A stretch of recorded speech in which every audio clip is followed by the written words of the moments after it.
약 그 200년 전 프랑스에 평생 음식을 사랑하고 그래서 또 음식에 대해서 굉장히 많은 사유를 했었던 한 미식가가 있었습니다. 그분이 이제 미각의 생리학이라고 하는 책을 썼는데 그 책에 아주 유명한 말이 하나 있어요. 그게 뭐냐면 네가 무엇을 먹는지 말해봐라. 그러면 당신이 어떤 사람인지 말해주겠다. 라고 하는 말입니다. 실제로 이 사람의 생각은 이거였어요. 그 보통 짐승 같은 경우는 그냥 먹는 게 그냥 먹는 것으로 끝납니다. 배만 채우면 되는 개념들인 거죠.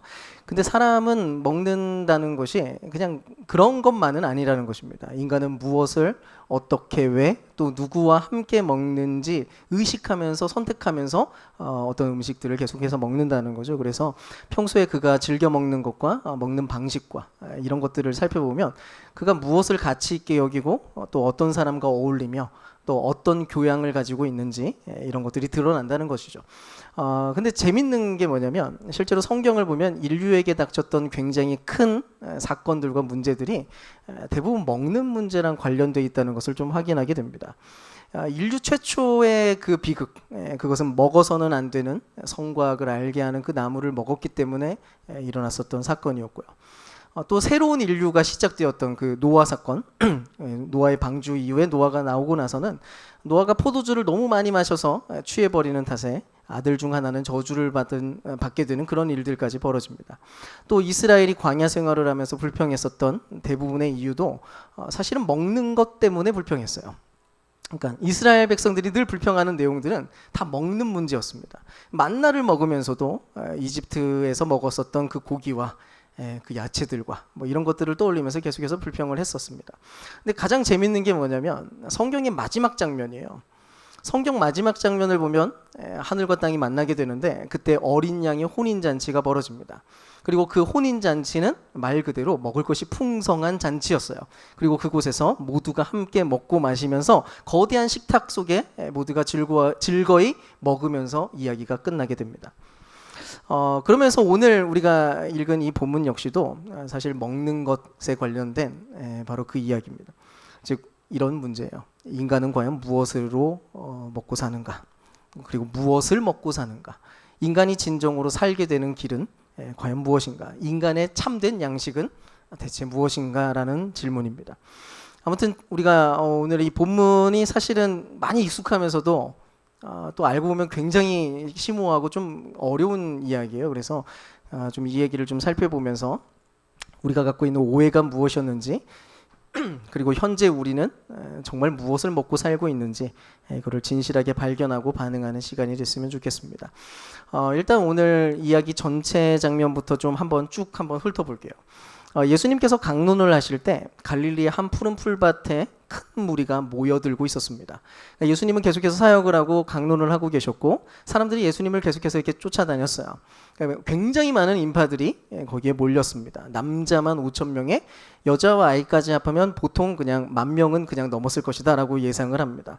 근데 이 집회가 길어지면서 사람들이 이제 배가 고팠어요. 그리고 예수님은 굶주려 하고 있는 그 사람들을 보면서 불쌍한 마음이 들었습니다. 그래서 음식을 주고 싶으셨죠. 근데 현실적으로 보면은 이 10,000명을 먹인다는 게 당장 도무지 답이 없는 상황이었습니다. 그래서 제자였던 빌립의 말을 살짝 풀어보자면 뭐 예수님이 질문을 하시긴 했는데 빌립이 이렇게 얘기를 했어요. 이런 식이었어요. 주님, 그거는 좀 무리가 있는 것 같습니다. 일반 노동자 연봉, 1년치 연봉이 있어도 이 사람들을 다 배불리 먹을 수는 없는 것 같아요. 알만한 분이 왜 그러십니까? 우리가 가진 돈 다 털어도 그거 안 됩니다. 이런 생각을 얘기했어요. 아주 상식적인 이야기였고요. 그리고 당연한 계산이었습니다. 그랬더니 옆에 있었던 안드레가 그래도 뭔가 예수님이 뭐 먹을 거를 주자 뭐 이렇게 얘기하시니까 신용이라도 해야 됐다는 생각이 들었는지 주변을 이렇게 돌아보면서 한 아이가 보리빵 5개와 물고기 2마리를 갖고 있다는 정보를 가져와서 예수님께 알려줍니다. 근데 그 정보를 알려주면서도 마음속에 그리고 또 말로도 이렇게 얘기했죠. 이게 근데 뭐 무슨 소용이 있겠어요. 이거 있는데 이거 가지고 무슨 10,000명을 어떻게 우리가 배를 채우겠습니까? 라고 얘기를 합니다. 그런데 그때 예수님이 행동을 하기 시작했는데요. 일단 사람들을 앉혀라 라고 얘기합니다. 여기서 앉는다는 게 뭐냐면 밥 먹을 준비하라는 말이었어요. 그 당시 이제 약간 비스듬하게 누워가지고 밥을 먹었거든요.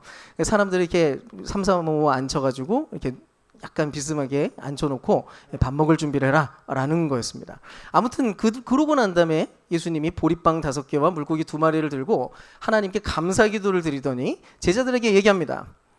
자, 이걸 가지고 사람들에게 나눠줘라. 그렇습니다. 그랬더니 제자들이 그거를 들고 가요. 빵 그 안에 들어보면 보리빵 5개와 물고기 2개가 있었는데 빵을 뜯어가지고 주고 물고기도 아마 뜯어서 줬을 거예요. 근데 뜯어서 주는데 계속 나오는 겁니다. 결국 성경이 이렇게 얘기하는 거예요. 그들이 원하는 만큼, 그들이 배불리 충분히 배가 찰 만큼 먹었습니다. 그리고 난 다음에 남은 거를 모아봤더니 그 남은 것만 12광줄이었다고 얘기해요. 이 10이라는 숫자는 완전수로 아주 충분하게 충만하게 뭐가 남아있다라고 하는 그런 표현입니다. 사실 이 장면 자체가 도무지 납득되지 않고 굉장히 특별한 순간이었는데 어쨌든 무려 1만 명 정도가 배 터지게 먹고 남아도는 양식을 또 그 12광주리를 보면서 사람들은 아마 흥분할 수밖에 없었을 거예요. 왜냐면 그 당시 1세기 사람들은 늘 배가 고픈 사람들이었거든요. 먹을 것이 늘 충분하지 않았고 하루하루 간신히 먹고 사는 그런 상황이었는데 이 많은 사람들을 배부르게 먹게 할 뿐만 아니라 이 남았으니까 얼마나 깜짝 놀랐을까요? 사람들이 이 장면을 보고 나서 이렇게 외칩니다. 이분이야말로 참으로 세상에 오기로 한 선지자다라고 외칩니다. 자, 잘 먹고 나서 갑자기 왜 이런 고백을 할까요? 성경을 보면 아주 오래전에 모세가 광야에서 고별 설교를 할 때 그때 모세가 이런 말을 한 적이 있었어요. 언젠가 나와 같은 선지자 한 사람이 나타날 거다라고 얘기했어요. 그리고 이 말씀은 사실 메시아를 기다리는 어떤 말로 사람들은 인식했습니다. 언젠가 모세와 같은 존재가 나타난다면 그 사람은 아마 메시아일 거다. 근데 지금 보니까 광야 한가운데서 만나를 내려가지고 마음껏 사람들을 배불리게 먹게 했던 그때처럼 지금 이곳 허허벌판 한가운데서 무려 10,000명이나 모여있는 가운데 있는데 거기서 이 예수님이 사람들을 배불리 먹게 해주는 분으로 지금 여기서 발견되고 있었던 거예요. 그러니까 얼마나 신났겠습니까? 사람들은 바로 이것이 무슨 사인인지를 이해를 했어요. 와, 선지자다. 와, 메시아다. 모세가 말했던 바로 그 선지자가 바로 이 사람이구나. 그럼 이 사람이 우리의 왕이 되면 우리는 이 지긋지긋한 가난과 배고픔과 이 문제와 공경들을 얼마든지 해결할 수 있을 거야 라고 하는 그런 마음이 들었어요. 드디어 그날이었구나. 근데 바로 이 지점에서 성경이 뭐라고 얘기하냐면 사람들이 이제 예수님을 그래서 왕으로 삼으려고 했어요. 왜냐하면 메시아라고 생각이 들었으니까요.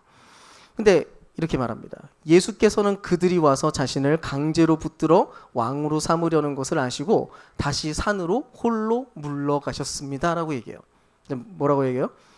왕으로 붙들려고 하는 걸 알고 산으로 도망가셨다는 겁니다. 왜 그랬을까요? 실제로 예수님은 이 땅에 메시아로서 왔고 이스라엘의 왕이 되기 위해서 이 땅에 온 거 맞잖아요. 사람들이 잘 알아봤잖아요. 근데 왜 도망을 가실까요? 실제로 군중들은 예수님께서 이제 그 산으로 피해가지고 갑자기 안 보이시니까 군중들이 이제 예수님을 막 찾기 시작해요. 성경을 보면 계속 돌아다닙니다. 정신없이 예수님을 찾아다녀요. 예수님이 근데 알고 보니까 호수를 건너가지고 저쪽에 가버리신 거예요. 멀리 이동을 하신 거죠. 근데 너무나 많은 사람들이 심지어 호수를 건너는 수고까지 해서 예수님 앞으로 찾아옵니다. 대단하죠. 예. 당시에 호수를 건넌다는 것은 간단한 일이 아니에요. 어쨌든 배를 타기 위해서 배삭스를 지불을 해야 되고 꽤 많은 노력을 해야만 그 호수를 건너서 지나갈 수 있었습니다.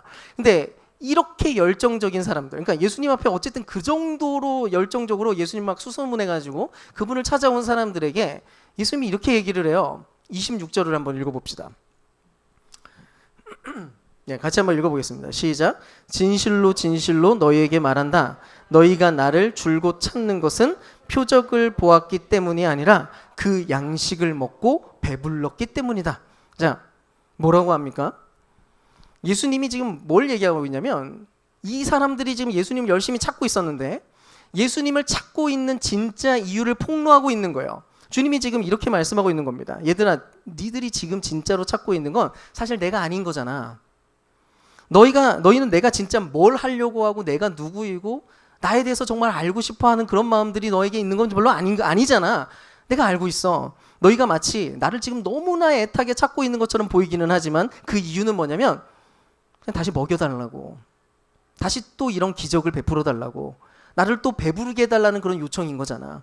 결국 너희는 지금 나를 찾고 있는 게 아니고 단지 먹을 것을 찾고 있는 것이고, 나를 찾고 있는 게 아니라 그냥 네 배를 채우기 위해서 그 욕망을 간절히 붙잡고 찾고 있는 것뿐이란다.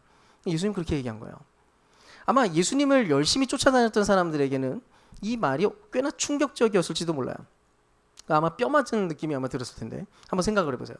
지금도 수많은 그리스도인들이 예수를 따르고 예수를 찾고 있다고 스스로 생각하면서 무언가 합니다. 이들이 호수를 건너기까지 하는 것처럼, 예수님이 어디인지 막 발견하려고 막 수소문하고 있는 것처럼 아마 그렇게 하고 있는지도 몰라요. 적어도 나름대로 신앙생활하고 있는 그리스도인들 치고 자기 자신이 예수를 찾고 있지 않다라고 생각하는 사람은 아마 아무도 없을 겁니다. 나는 분명히 예수를 찾고 있는 중이야 라고 생각할 거예요.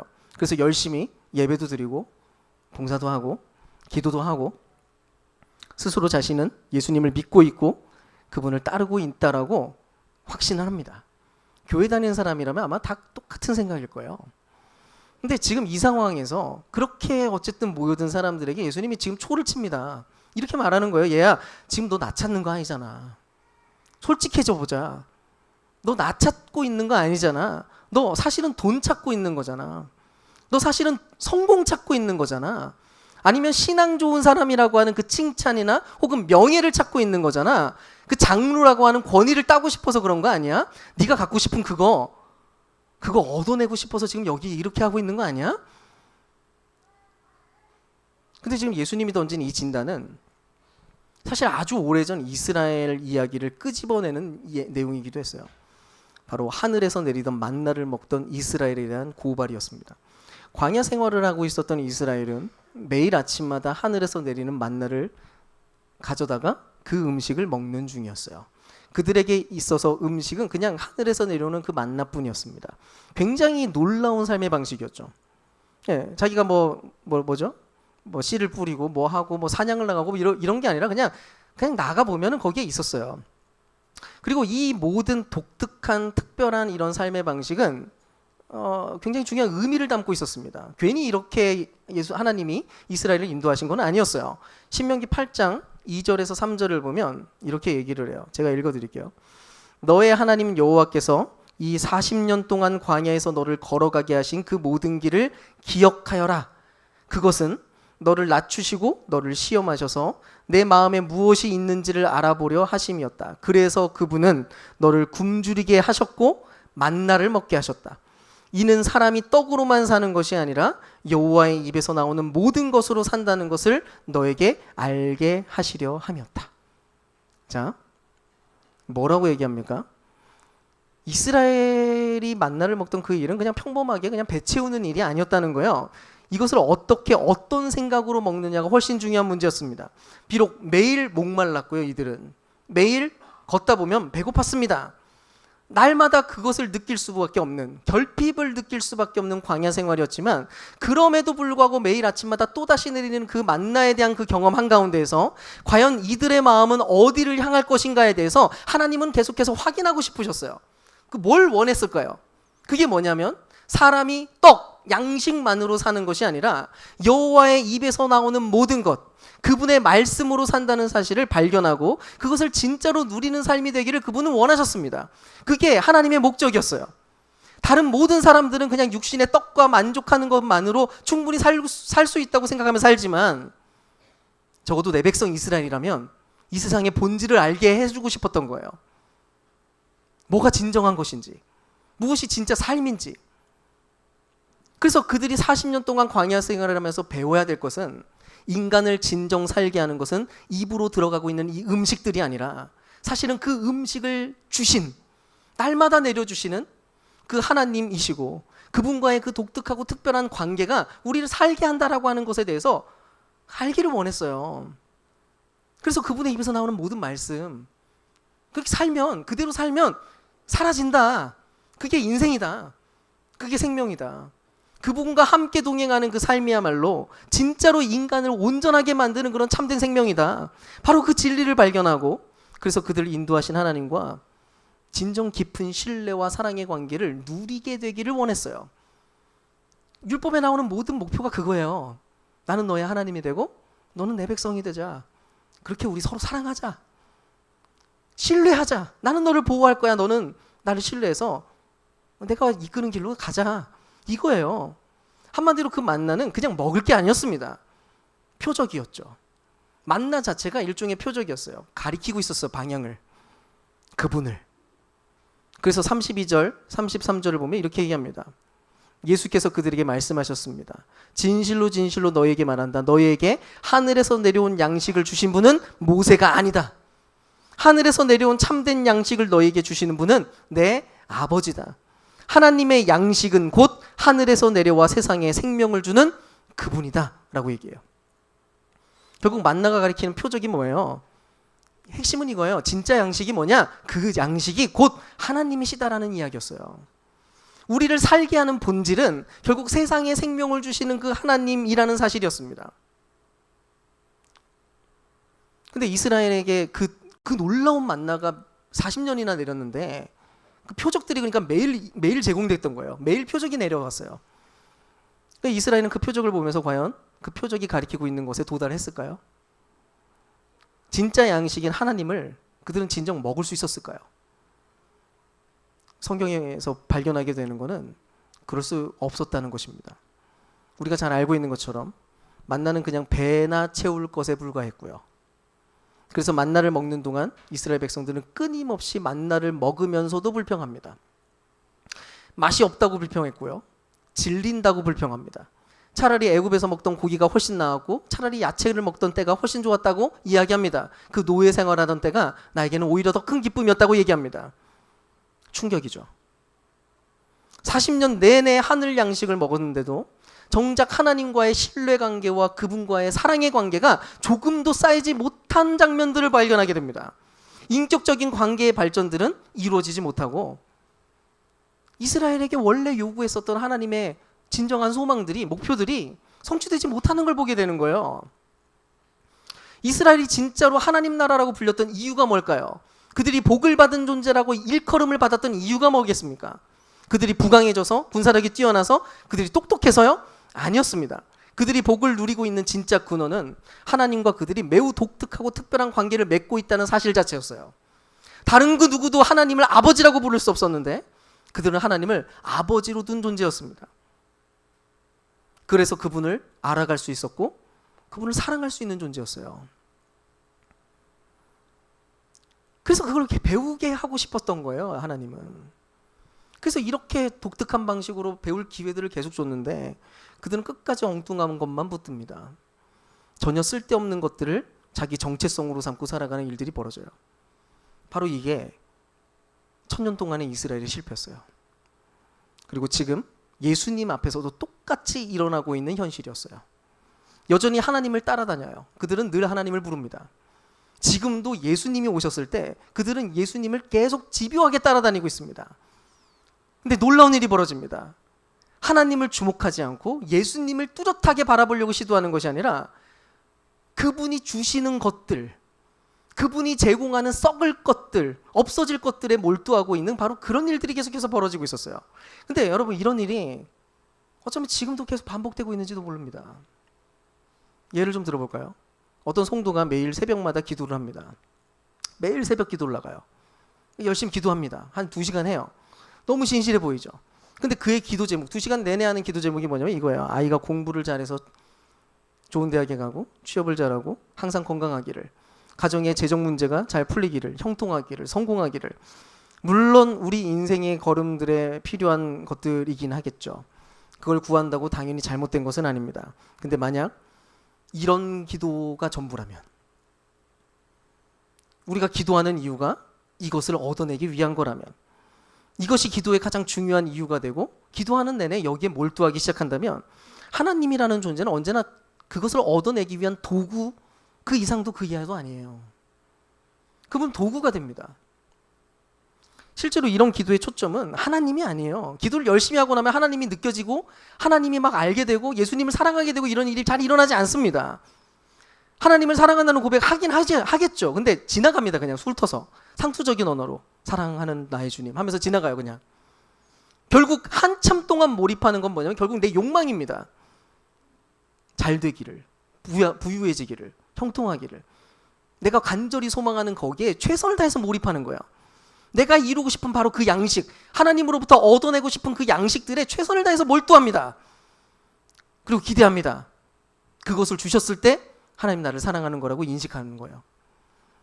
그렇게 하나님은 내 욕망을 채워주실 분으로 필요가 있을 때에만 호출되고 요청되는 거죠. 정작 그분 자체만을 진짜로 사모하고 그래서 기도하거나 그분과 함께 있는 것 자체로 그분을 알아가는 것에 대한 즐거움을 진짜로 느끼고 누리고 이런 일들은 잘 일어나지 않는 거예요. 그래서 한국 교회 안에 일어나는 영성이라고 하는 것의 현상들이 줄곧 그런 방향으로 흘러갔습니다. 기도를 그렇게 오랜 시간 하고 기도를 강조하는데도 이상하게 하나님을 깊이 알게 되는 일이 잘 일어나지 않는 거예요. 하나님을 더 사랑하게 되는 일이 잘 일어나지 않고, 그래서 그분을 닮아가는 새로운 인격이 되는 일들도 잘 일어나지 않습니다. 그분을 더 신뢰하게 되는 일들도 잘 일어나지 않아서 그래서 순종이 잘 안 되는 거예요. 신뢰해야 순종할 수 있어요. 그분을 알아야 신뢰가 쌓이죠. 억지로 한다고 돼요, 그게. 생판 잘 모르는 사람들이 나에게 명령을 하는데 그 말을 어떻게 듣습니까? 기도의 결과는 그런 일이 벌어져야 하는데 그런 일이 안 일어납니다. 그러니까 그분을 안 닮을 수가 없는 거죠. 내 욕망에 심취한 사람들은 그 욕망과 닮아집니다. 무엇에 몰두했느냐에 따라서, 무엇을 먹었느냐에 따라서 그 존재가 됩니다.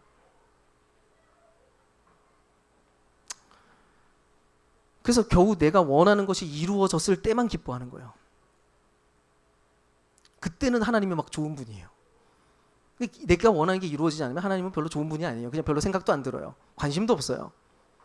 근데 이런 기쁨은 하나님으로부터 온 진짜 기쁨이 아니고 단지 내가 원하는 것이 이루어진 것에 대한 기쁨일 뿐입니다. 근데 그거는 어느 누구나 할 수 있는 거예요. 차원이 다른 문제입니다. 또 이런 경우도 있어요. 어떤 사람이 주일에 교회에 와서 찬양 들으면서 마음이 편안해졌어요. 설교 들으면서 설교 얘기가 들을만하고 막 재밌어요. 나름의 위로도 받고 뭐 이런저런 생각도 좀 들었어요. 그럼 만족을 하고 돌아갔어요. 그리고 생각해요. 은혜 받았다. 근데 과연 이것만으로 좋은 신앙생활을 하고 있다고 할 수 있을까요? 이것도 잘 분별해야 됩니다. 우리가 진짜로 찾고 있는 것은 어쩌면 예수님이 아니라 단지 정서적 위로와 정서적 평안뿐인지도 몰라요. 근데 여러분, 이런 거는 꼭 신앙생활 안 하시더라도 좋은 음악을 잘 듣고 여행 가시고 뭐 자연을 즐기고 명상하잖아요. 어느 정도는 누립니다. 결국 핵심은 다른 게 아니에요. 과연 그 모든 것들을 동원해서 하나님을 알아가고 있는가? 그분이 주시는 모든 양식과 그 표적들을 동원해서 결국 그분 우리의 진정한 양식이신 그분을 향해서 도달하고 있는가? 그분을 양식으로 먹을 수 있는가에 대한 문제인 거예요. 이 땅에서 우리가 얻을 수 있는 모든 것들은 사실은 다 표적들입니다. 그것만이 아니에요. 그건 너머에 있는 것이 언제나 필요합니다. 이미 말한 대로 하나님은 우리에게 양식, 이 땅의 모든 것을 주시고 그 모든 것을 동원해서 지금 우리가 누리고 있는 그 모든 것, 그게 무엇이든 그것을 동원해서 하나님을 더 누리고 그분을 더 바라보면서 더 깊은 신뢰와 사랑을 누리는 자리에 도달하기를 그분은 지금도 기대하고 계세요. 근데 우리는 뭐 하고 있냐면요, 먹튀합니다. 먹튀 먹고 튀어요.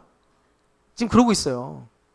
그게 기본값이에요. 먹고 튑니다. 그냥 자꾸 이거 너무 좋다 하고 여기에 몰두합니다. 그냥 봐야죠. 그 먹을 것과 뭐 이렇게 만족하고 튑니다. 왜인지 아세요? 바로 우리에게 뿌리 깊게 박혀 있는 이 자기중심성 때문이에요. 우리는 내가 왕이 되려고 자꾸 시도하는 게 본능입니다. 그래서 보통 두 가지 모습으로 나타나는데, 하나는 통제하고 싶은 마음이 우리한테 일단 기본적으로 깔려 있어요. 근데 하나님은 어떤 분이냐면 통제가 안 되는 분입니다. 하나님은 아예 통제가 안 돼요. 그게 기본이에요. 하나님 통제하려고 하면 원래 안 돼요. 신앙생활은. 그래서 신앙생활을 한다는 건 사실 이런 의미예요. 도무지 통제되지 않는 그분을 있는 그대로 내가 받아들이고 내가 그분께 내가 맞추어가는 삶을 살아가는 게 그게 신앙생활이에요. 그래서 나는 자꾸 기다리려고 해야 되고 그분이 말하실 때까지 자꾸 가만히 있고 제멋대로 주제넘게 행동하는 것이 아니라 그분께 나를 정렬시키는 그런 삶의 과정들이 그게 신앙생활이에요. 근데 우리는 그런 걸 싫어합니다. 내가 알아서 하고 싶어요. 통제가 쉬우면 좋겠어요. 그러니까 하나님도 가급적 내 생각대로 잘 움직이는 그런 존재이기를 희망합니다. 내가 봉사 이만큼 하고 내가 뭐 기도 요 정도 하고 몇 시간 하면은 하나님은 이렇게 행동하고 반응하겠지라고 하는 기대를 우리는 원해요. 하나님을 조작하고 싶어요. 근데 안 됩니다. 하나님은. 우리의 신앙생활은 그렇게 안 돌아가요. 하나님이 그런 분이 아니니까. 그러니까 통제가 안 되죠. 보이지 않는 하나님 앞에서 우리가 자꾸 머물고 인내하고 그런 수고스러운 싸움들을 하는 일에는 별로 관심이 없고, 만약에 그런 일을 하면 우리는 느리지만 인격적 성숙을 경험할 거예요. 그게 정상이거든요. 근데 그런 일을 포기하고 당장 통제되는 것에 집중해요. 당장 눈에 잡히는 거. 그게 썩을 양식들이에요. 내가 얼마나 얻어냈느냐. 하나님은 나를 사랑하는 방식도 자꾸 그걸로 이렇게 퉁치려고 해요. 형통하게 되었는가? 내가 은혜를 받았는가? 감정적 동요. 뭐 돈이 생겼는가? 아, 하나님 날 사랑하는 거네.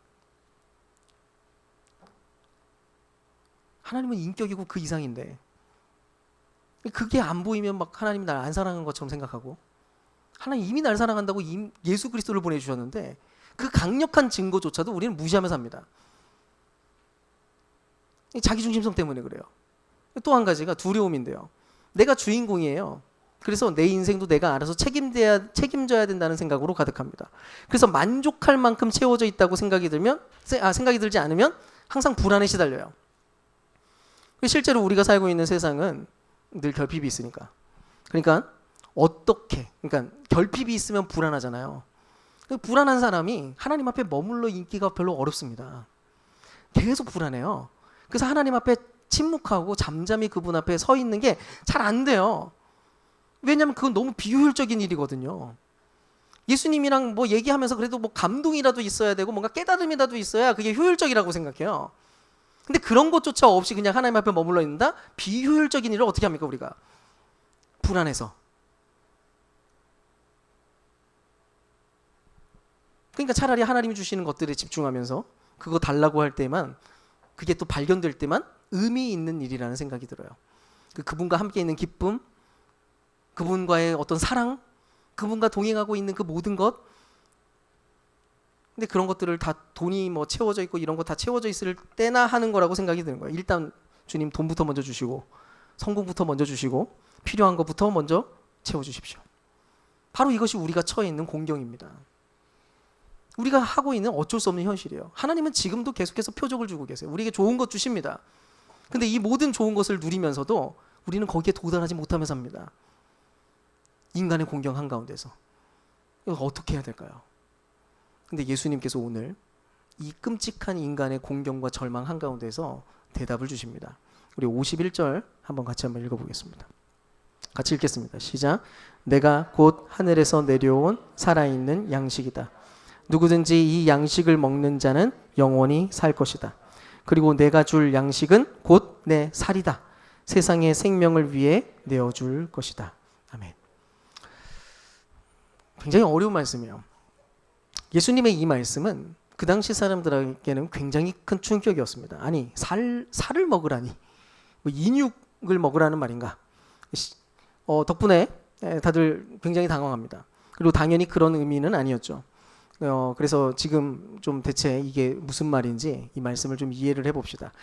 이거를 제대로 이해를 하려면 인간이 가지고 있는 오리지널 디자인부터 좀 짚고 넘어갈 필요가 있어요. 성경은 인간이 처음부터 자기 힘으로 살 수 있는 존재로 지어졌거나 스스로의 힘으로 유지되는 존재가 아니라고 이야기합니다. 하나님은 인간을 흙으로 빚으셨다고 얘기하고 그가 생명이 되게 하기 위해서 생기를 불어넣었다고 얘기를 해요. 그러니까 인간은 처음부터 하나님의 숨결을 통해서만 살아갈 수 있는 존재로 이야기합니다. 그게 인간이래요.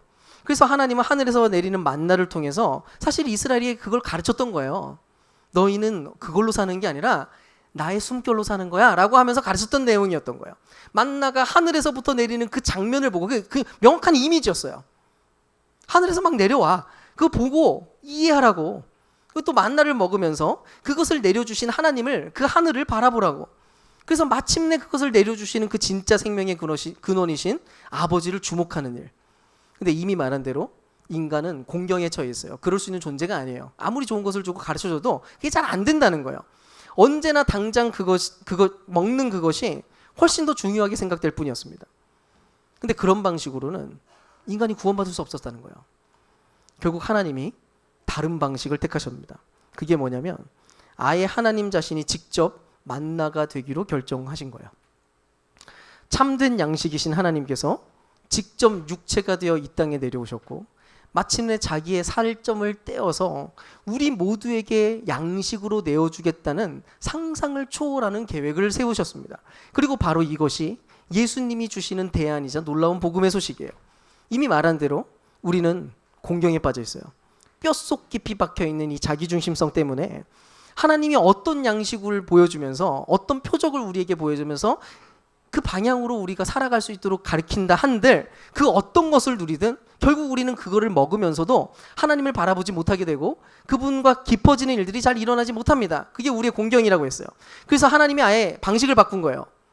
그 어떤 음식, 그 어떤 물질, 그 어떤 행위, 그 어떤 종교 생활을 통해서 하나님을 발견하게 되는 게 아니라 하나님 자신이 직접 우리의 일용할 양식이 되어주셔서 그분을 그저 먹는 것만으로도 하나님의 생명을 누리고 그분을 신뢰하고 사랑하는 일이 벌어지게 만들겠다는 계획이었어요. 이게 어떻게 가능할까요? 사실 이 얘기는 굉장히 깊은 얘기라서 오늘 완벽하게 충분하게 다 이야기하지는 못하지만 결론부터 얘기하자면 예수님이 하고 싶은 말은 이거였어요. 나를 먹으면 옛 이스라엘에 살게 되는 것이 아니라 즉시 마침내 시작된 하나님 나라 안에 살게 될 거야 라고 얘기한 거예요. 자, 이스라엘은 옛 이스라엘 속에서 만나를 먹으면서도 사실은 참 생명으로 도달할 수 있는 길을 원래 제공받았어요. 근데 불가능하다고 했어요. 인간의 이 자기중심성 때문에. 근데 새로운 이스라엘을 시작하시면서 새로운 당신의 나라를 시작하면서 이제는 새로운 양식을 주시는데 그게 바로 예수 그리스도라는 거예요. 실제로 당시 유대인들은 언제나 국가로서의 이스라엘이 회복되기를 원했어요. 그래서 모세처럼 양식을 베푸시는 예수님을 모세처럼 하는 걸 보고 기대가 이렇게 컸던 거죠. 와, 그래 성경에 자기도 경험해 본 적은 없지만 옛날에 알고 있었던 그 시절처럼 우리도 그렇게 하늘 양식을 먹는 삶이 가능하겠구나. 먹고 사는 거에 염려가 없이 살아가는 그런 나라가 가능하겠구나. 근데 그들의 소망과 예수님이 하려고 하는 일은 다른 문제였습니다. 실제로 예수님이 시작하시는 하나님 나라는 오직 하나님의 임재로 충만한 나라고 그분의 생명으로 가득 채워지는 그런 나라였거든요. 그것이 낙원의 본질이었어요. 인간이 원하는 궁극의 행복. 근데 그런 나라가 시작되려면 나라를 망가뜨린 이 세상의 모든 죄와 악이 먼저 처리되어야만 했습니다. 병이 나으려면 병의 뿌리를 도려내야 되는 것처럼 결국 심판이 임해야 하나님 나라가 임하는데, 그러니까 옛 이스라엘을 심판해야만 하나님 나라가 임하는데 문제는 그것을 누구도 피할 수 없고 전부 연루되어 있었다는 겁니다. 그래서 예수님께서 그 모든 심판을 자기 몸으로 감당하십니다. 예수님께서 자신의 살을 떼어서 우리에게 주시겠다는 바로 그 말이 바로 그 일에 대한 예언이었어요. 자신의 몸으로 그 모든 심판을 받아내시고 마침내 하나님 나라를 시작하겠다. 그리고 사실은 지금 당장도 예수님의 몸 안에서는 하나님 나라가 시행되고 있었어요. 그분은 마치 걸어다니는 하나님 나라와 같았습니다. 그래서 예수님이 가는 곳마다 놀라운 일이 벌어졌어요. 하나님의 충만한 임재가 즉시 경험됐습니다. 생명의 능력들이 그대로 나타났습니다. 그래서 병자들이 낫게 되고 하늘 양식이 내리고 죽은 자가 살아나고 모든 부정을 압도하는 생명의 능력이 예수님의 삶을 통해서 계속해서 시연됐어요. 왜냐?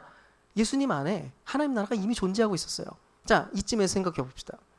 그렇다면 생명의 양식 자체이자 양식을 충만하게 누리던 예수님은 부자였나요? 그분은 늘 호화스러운 음식을 먹는 분이었나요?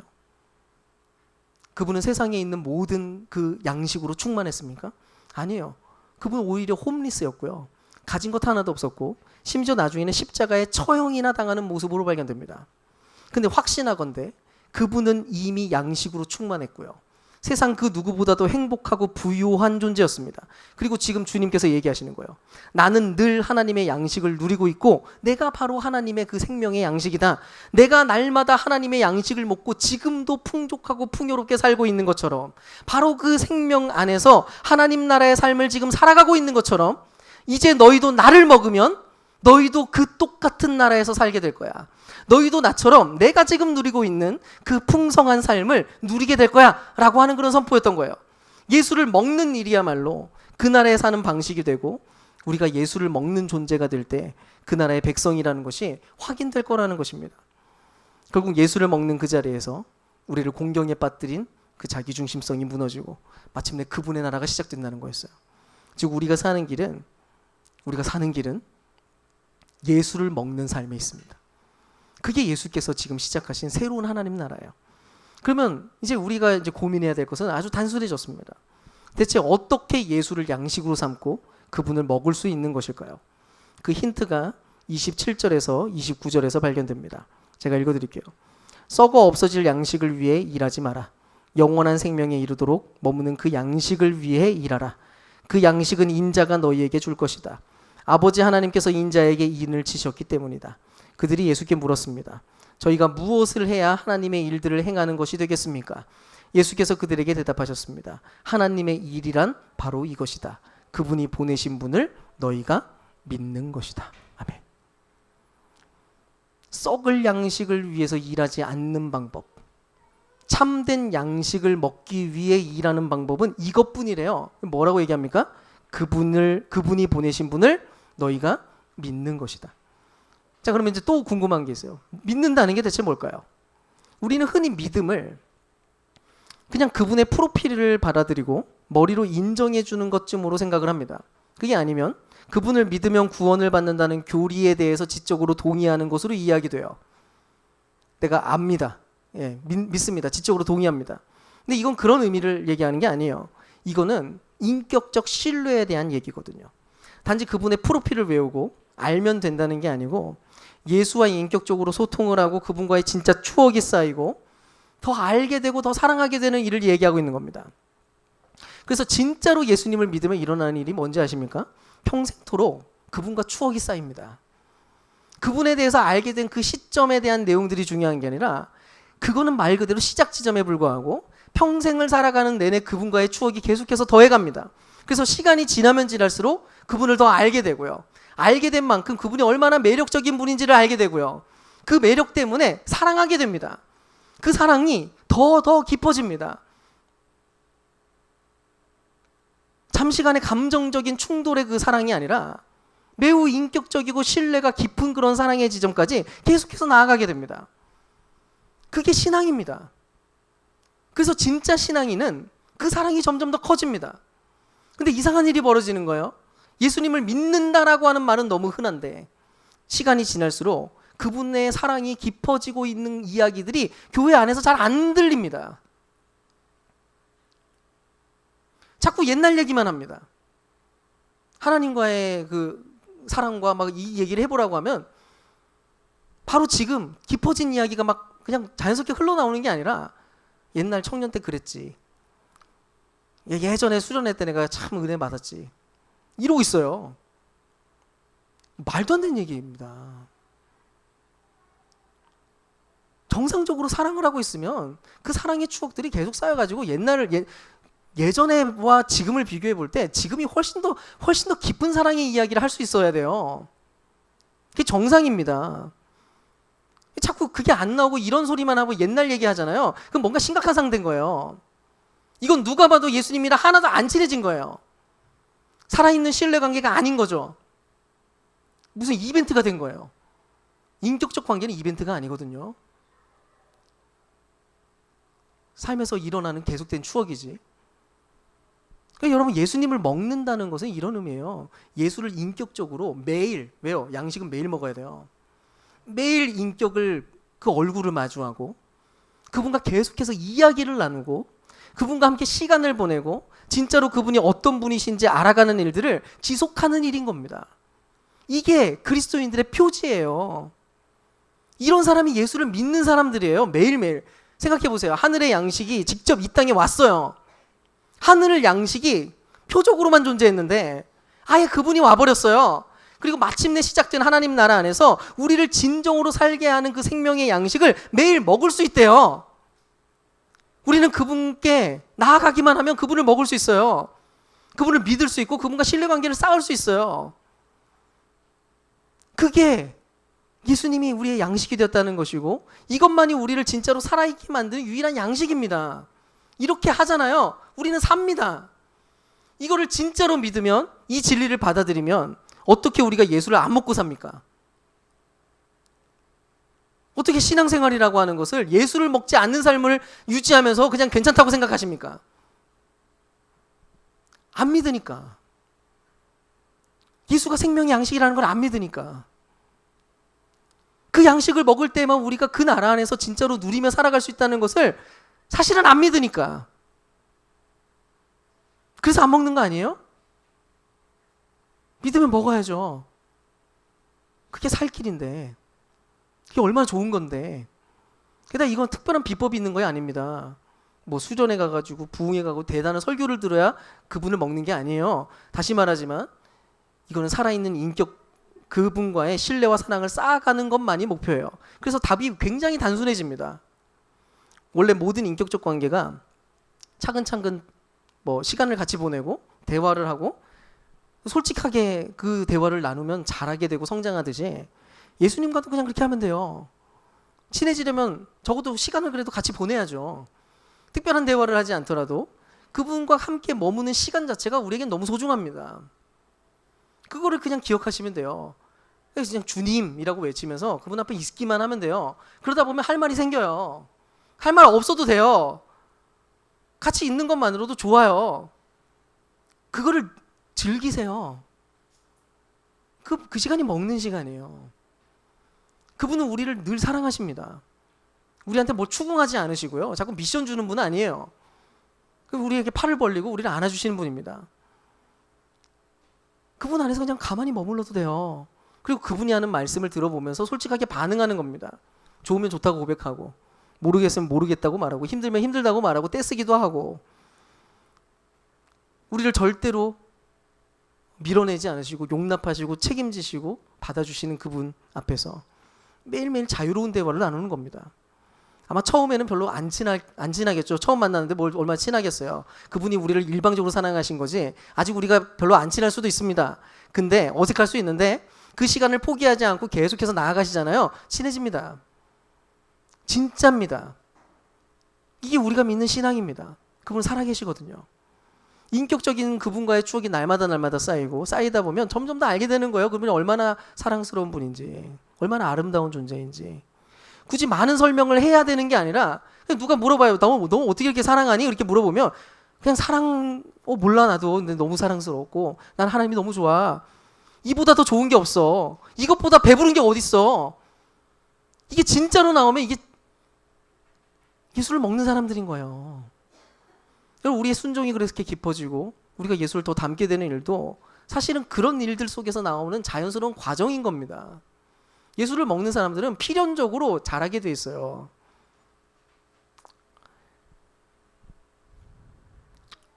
안 친한 사람이 나한테 명령한다고, 권면한다고 그 말 듣고 싶어요? 근데 그분과 친해져가지고 나를 진짜로 너무 사랑한다는 것도 알고 나에게 하는 모든 말들이 다 나를 위한 거라는 것에 대한 확신이 진짜로 있으면 그분이 하는 말에 대해서 뭐라도 하고 싶지 않겠습니까? 믿으니까요. 확신이 생기니까. 결국 영성이라고 하는 것은 단순합니다. 우리가 진짜 그리스도인인 것이 확인되는 순간은 매우 단순한 지점에 있어요. 우리가 날마다 예수를 먹고 있는가? 날마다 그분을 먹는 삶을 살아가고 있는가? 증거가 뭔지 아세요? 신뢰가 쌓이고 사랑이 쌓여졌으면 그 사람은 먹고 있었던 거예요. 근데 본인은 난 분명히 계속 먹고 있었는데 라는 생각이 드는데 신뢰가 전혀 쌓인 적이 없고 사랑이 깊어지지 않고 있었고 그분을 닮는 인격이 조금씩 자라나는 일들이 일어나지 않고 있었다면요, 죄송하지만 아마 다른 걸 먹고 있었을 겁니다. 사랑하는 여러분, 이제 질문을 던지겠습니다. 내가 무엇을 먹는지 말해보라. 그러면 당신이 누구인지 말해주겠다. 여러분, 우리는 과연 무엇을 먹으며 살고 있는지를 돌아보십시오.